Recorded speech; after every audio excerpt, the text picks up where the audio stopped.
नमस्कार, मैं हूं सतेंद्र सिंह और आप देख रहे हैं न्यूज वर्ल्ड खबरों की दुनिया। जिससे पहले मैं आपको बता दूं कि दिन था 14 अक्टूबर 2024 और सुबह करीब 8:30 बजे की ये घटना थी। आपको मैं बता दूं कानपुर का जो भौती हाईवे है उससे सटा हुआ जो इलाका है, जो कानपुर इटावा हाईवे जाता है, उससे जैसे ही ढलान पर डंपर ने ब्रेक मारी, उससे जाकर कार टकरा गई। हालांकि कार में स्पीड भी थी, कंट्रोल भी किया ड्राइवर ने, लेकिन अचानक डंपर के ब्रेक लगाने से किसी को क्या मालूम था कि 5 मौतें अचानक हो सकती हैं।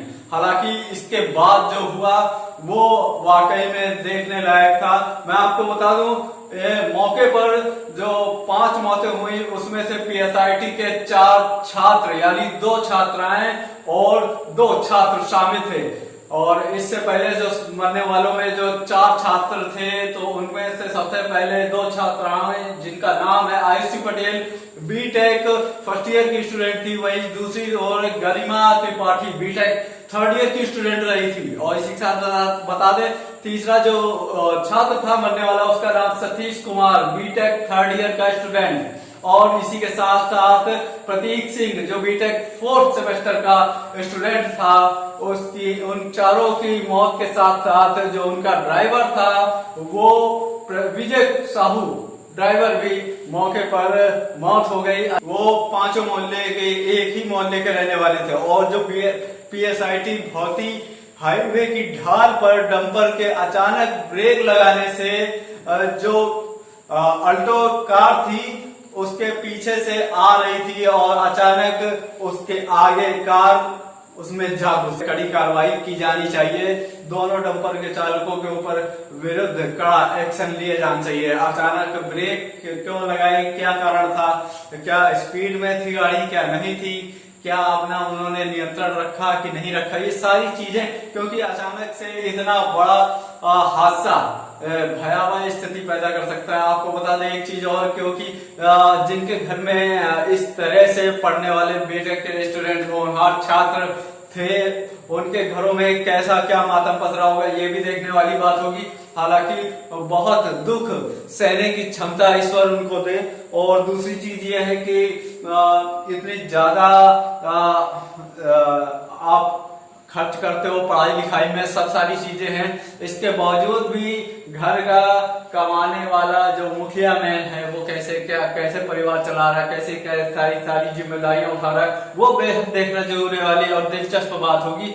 क्योंकि ये आने वाले टाइम में ऐसे ही कुछ लोग होंगे जो इस तरह की चीजों जो है कंट्रोल करना चाहेंगे। और इस तरह से मैं तो समझता हूँ ऐसे डंपर चालकों पर सरकार को, उत्तर प्रदेश की सरकार को सख्त से सख्त कानून बनाना चाहिए, एक्शन लेना चाहिए उनमें, ताकि ऐसे आगे चलकर हादसे ना हो। इसलिए मैं आपको बताना चाहूंगा कि जो आगे इस तरह की जो घटनाएं हैं उन पर काबू पाया जा सके। तो आप देख सकते हैं कि किस तरह से ये जो 4 घरों के चिराग बुझे हैं और कुल और उसमें भी ड्राइवर समेत माफ कीजिएगा 5 लोगों की मौत हुई है।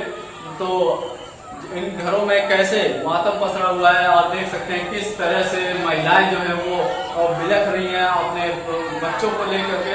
हालांकि माँ बाप भेजते हैं अच्छा संस्कार पढ़ा लिखा के एक काबिल इंसान बनाने के लिए और लाखों रुपए खर्च करते हैं, लेकिन इसके बावजूद भी जो जब इस तरह के अचानक से बिना सोचे समझे जैसा कोई नहीं सोचा होगा कि इस तरह से हादसा हो जाएगा, लेकिन इसके बावजूद भी इतना भयावह हादसा हुआ जिसको किसी भी तरह की कोई उम्मीद ही नहीं थी कि ऐसा हो सकता है, लेकिन ऐसा हो गया। डंपर जो है वो गाड़ी के बीच में है और गाड़ी में बिल्कुल 20 मतलब अगर ब्रेक भी कोई लगाएगा बैक साइड पर भी डंपर तो भी उसमें करीबन 5 मीटर तक के गैप में आराम से इमरजेंसी ब्रेक लगाकर भी रोक सकता है। क्योंकि 10 से 20 मीटर की दूरी बरकरार रहती है बराबर, और लेकिन नहीं थी वो बरकरार। स्पीड कार कंट्रोल में नहीं थी कि डंपर कंट्रोल में नहीं था। अचानक ढाल पर उसने डंपर वाले ने ब्रेक क्यों लगाया, क्या कारण था, ये तमाम सारी जानकारियां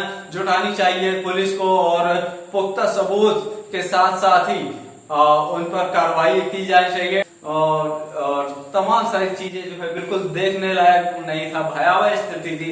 इस तरह से जो है यहाँ पर आप देख सकते हैं कि जो है ऐसे चीजों पर रोक लगनी चाहिए। और आगे की अपडेट के लिए बने रहे सत्येंद्र सिंह के साथ। तब तक के लिए नमस्कार।